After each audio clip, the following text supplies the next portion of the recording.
મિત્રો, વ્યક્તિનો શોખ અને પેશન તેને જીવનમાં નવી ઊંચાઈઓ સુધી લઈ જાય છે. અને આજે વાત કરવી છે ગોધરાના નિવૃત્ત તલાટી શાંતિલાલ પરમારની, કે જેમણે પોતાના શોખ વડે એક નવી ઓળખ મેળવી છે. તેમણે 27,000થી વધુ માચીસના ખોખા અને પોસ્ટલ સ્ટેમ્પનો સંગ્રહ કર્યો છે અને વર્લ્ડ બુક ઓફ રેકોર્ડમાં સ્થાન મેળવ્યું છે. ત્યારે આજે ચાલો જોઈએ શાંતિલાલ પરમારના આ અનોખા કલેક્શન વિશે આ ખાસ અહેવાલમાં.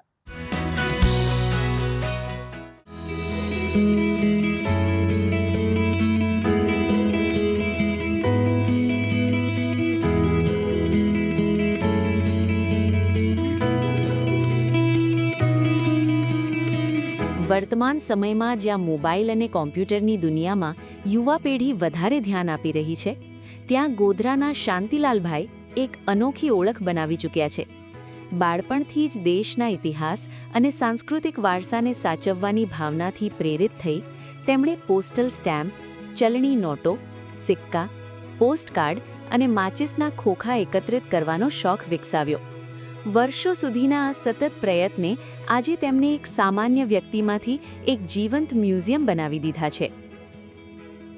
મને વાંચનનો ખૂબ જ શોખ છે અને એક વખત મારા હાથની અંદર એક પેપર આવ્યું અને પેપરની અંદર બધા વિશ્વ વિક્રમો જાતના લોકોએ કરેલા એ મેં વાંચ્યું અને મેં જોયું. ત્યાંથી મને પ્રેરણા મળી કે હું પણ આવું કંઈક કરું.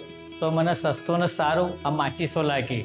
એ આપણને દરેક જગ્યાએ ઉપલબ્ધ થઈ શકે છે. એ વિચાર મેં દિવાસળીની છાપો ભેગી કરવાનો શોખ થયો.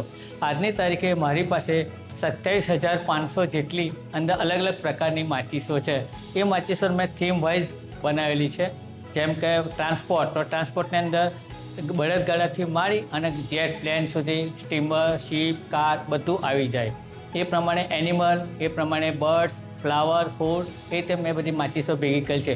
મારી કને વિશ્વની નાનામાં નાની માચીસ પણ છે, મોટામાં મોટી માચીસ પણ છે. અલગ અલગ પ્રકારની હોટલોની પણ મેચબોક્સ મારી પાસે છે.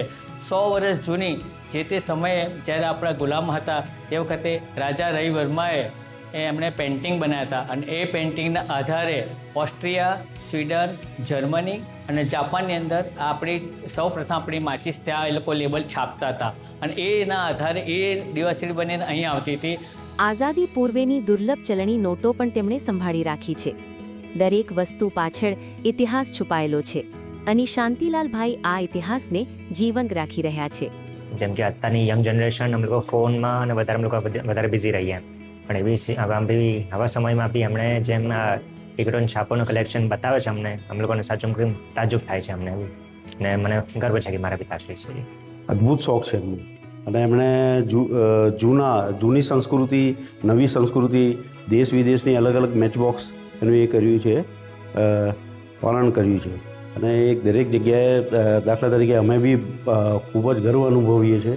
એમના ઘણા મહાન વિભૂતિ સાથે ફોટા છે. અવારનવાર અમે એમને સોશિયલ મીડિયા પર પ્લસ છાપાઓમાં પણ જોતા હોઈએ છીએ. બહુ મહેનતનું કામ છે અને ખાસા બધા દેશોમાં પણ એમણે એક્ઝિબિશનમાં પાર્ટ લીધો છે, ઇન્ટરનેશનલ કન્વેન્શનમાં.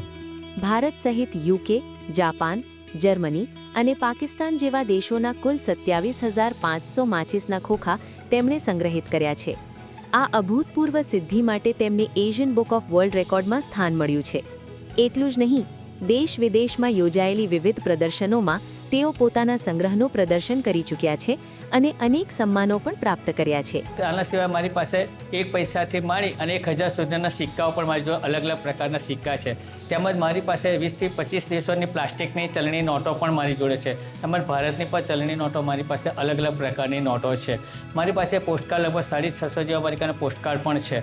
ટપાલ ટિકિટો પણ મારી કને અલગ અલગ પ્રકારની મારી કને છે. વર્લ્ડની નાની છે, મોટી છે, લાંબી ટિકિટ છે, સોનાની, ચાંદીની, મોતી ભરેલી, સોના 22 કેરેટ ગોલ્ડની, ગ્રામોફોન રેકોર્ડવાળી, આવી વિવિધ પ્રકારની મારી પાસે સ્ટેમ્પો પણ આવેલી છે.